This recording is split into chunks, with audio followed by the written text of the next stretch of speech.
Selamat sejahtera.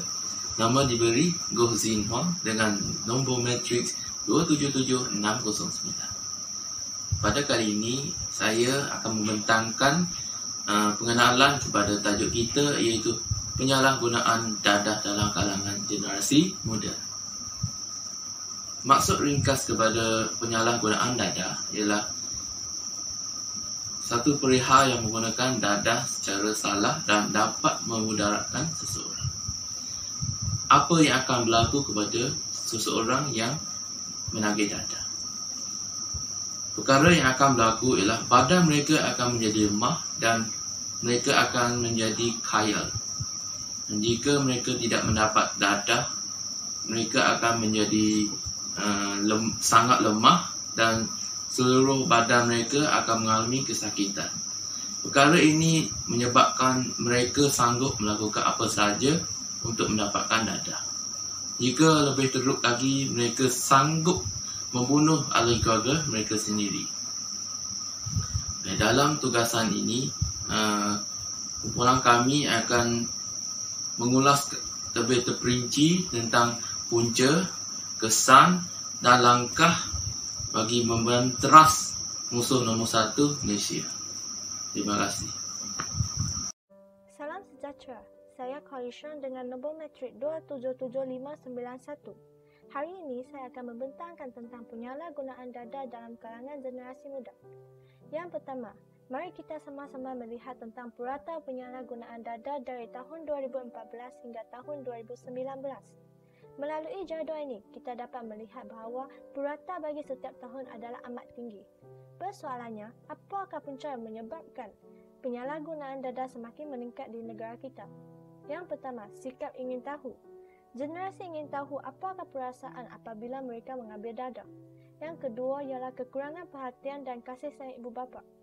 Ibu bapa kini adalah sibuk untuk bekerja dan tidak mempunyai masa yang mencukupi untuk menemani anak mereka. Hal ini telah menyebabkan anak mereka akan mengambil dadah untuk menarik perhatian ibu bapa mereka. Yang ketiga ialah tekanan hidup. Mereka akan memilih untuk mengambil dadah untuk menghilangkan perasaan stres, tidak kisah anda seorang pekerja atau seorang pelajar.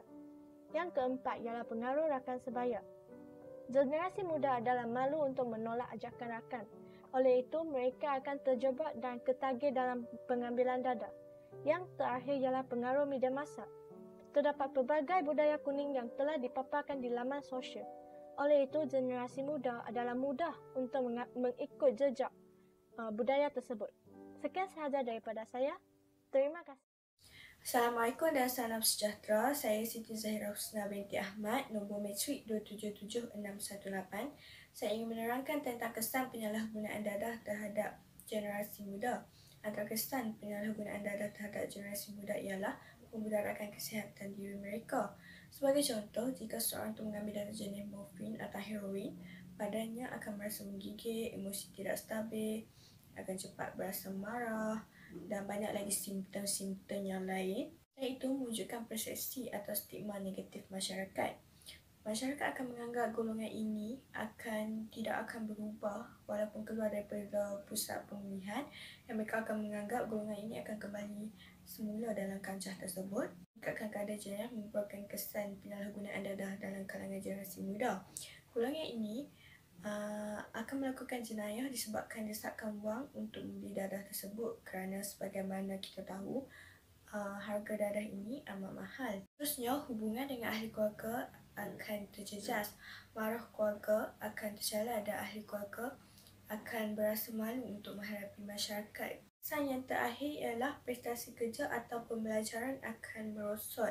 Jika seorang golongan muda itu masih bersekolah atau belajar di IPTA, ia akan menjejaskan pelajaran mereka kerana apabila mereka mengambilnya, dadah itu akan menyebabkan mereka berasa lali dan hilang tumpuan. Ia akan menyebabkan kegagalan dalam peperiksaan. Salam sejahtera. Nama saya ialah Syarmoni, anak perempuan Weda Manika. Nombor matrik saya adalah 277756. Langkah-langkah bagi mengatasi penagihan dadah dalam kalangan generasi muda. Langkah pertama ialah ibu bapa perlu mewujudkan satu suasana harmoni dalam institusi kekeluargaan. Ibu bapa lah yang membentuk akhlak peribadi anak-anak. Bagi membabitkan peranan ibu bapa dalam usaha pencegahan dadah, Agensi Anti Dadah Kebangsaan mencadangkan untuk memperkenalkan undang-undang yang baru. Hal ini disebabkan kerana penglibatan ibu bapa dalam usaha menangani penagihan dadah dalam kalangan generasi muda dapat direalisasikan dengan penggubalan undang-undang. Ibu bapa perlu meluangkan masa mereka dengan anak-anak walaupun mereka sibuk mencari nafkah untuk keluarga. Hal ini demikian kerana golongan generasi muda memerlukan kasih sayang, bimbingan dan perhatian daripada ibu bapa mereka pada peringkat ini. Dengan mewujudkan suasana harmoni dan hubungan kekeluargaan yang erat, ibu bapa juga sentiasa boleh memantau kelakuan anak-anak mereka. Langkah seterusnya ialah memperkenalkan pendidikan pencegahan dadah di setiap sekolah. Generasi muda seperti pelajar-pelajar banyak meluangkan masa mereka di sekolah berbanding dengan rumah ataupun tempat lain. Terdapat juga banyak kes terhadap pelajar-pelajar yang terlibat dalam penagihan dadah di pelbagai sekolah yang terdapat di Malaysia. Mewujudkan pendidikan pencegahan dadah di setiap sekolah dapat memberi kesedaran tentang risiko penyalahgunaan dadah dalam kalangan pelajar. Terima kasih. Assalamualaikum warahmatullahi wabarakatuh dan selamat sejahtera. Nama saya Nusyarah binti Yahya yang memegang nombor matrik 277611. Okey, di sini saya akan membentangkan langkah-langkah mengatasi penyalahgunaan dadah dalam kalangan generasi muda. Langkah pertama adalah memperbanyakkan penubuhan pusat-pusat pemulihan. Hal ini bertujuan untuk memberi rawatan kepada golongan muda yang telah terjerumus ke dalam gejala ini. Sebagai contoh, Kerajaan Malaysia telah menawarkan perkhidmatan rawatan dan pemulihan dadah di pusat-pusat pemulihan, CCRC dan Klinik C dan C serta Malaysia di bawah Agensi Anti Dadah Kebangsaan AADK secara percuma.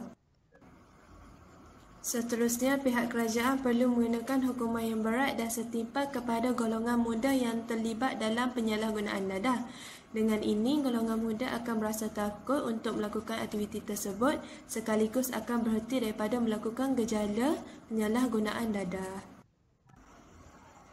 Pihak media massa juga perlu menyiarkan berita atau cerita yang memberi keinsafan kepada golongan muda. Berita atau cerita tersebut mestilah sahih dan benar supaya dapat memberi kesedaran dan keinsafan kepada golongan muda untuk berubah. Pihak media massa juga boleh menganjurkan kempen-kempen kesedaran dan ceramah-ceramah tentang keburukan dadah. Langkah yang terakhir adalah mewujudkan kerjasama di antara orang awam dengan kerajaan. Sebagai contoh, masyarakat mestilah memberi kerjasama dengan memberi maklumat yang berkaitan dengan masalah ini kepada pihak berkuasa.